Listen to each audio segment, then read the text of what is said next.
तर आता आपण थोडीशी अपूर्वाची परीक्षा घेऊया.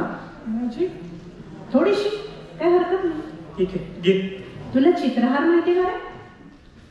आता ही कोणती नवीन वेब सिरीज आहे तर माहित असेल ना? छे रे, वेब सिरीज वगैरे नाहीये ही. मग निदान छायागीत, टॉप 10 किंवा रंगोली असं तरी.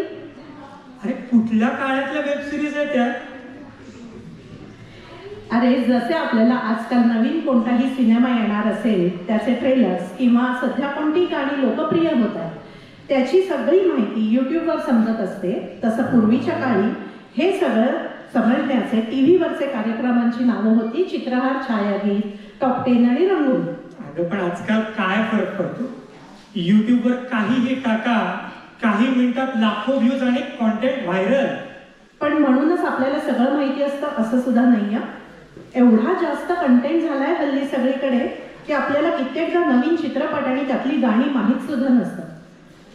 पण इथं मात्र मजा आहे. जेव्हा MMKच्या कार्यक्रमांची घोषणा होते तेव्हा आपल्या रसिक प्रेक्षकांसाठी आपल्याला काय नवीन करता येईल याचा विचार नेहमीच आयोजक आणि सर्व कलाकार मंडळी करत असतात.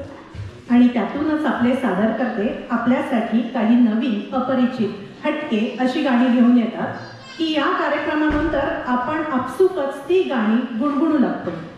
तेव्हा जोरदार टाळ्यांनी आपण स्वागत करूया अशीच काही मराठी आणि हटके गाणी घेऊन येणाऱ्या आपल्या मनस्वी धोटकरचं. संकल्पना आहे परिणिता धोटकर. मंडळी जोरदार टाळ्यांनी स्वागत करूया.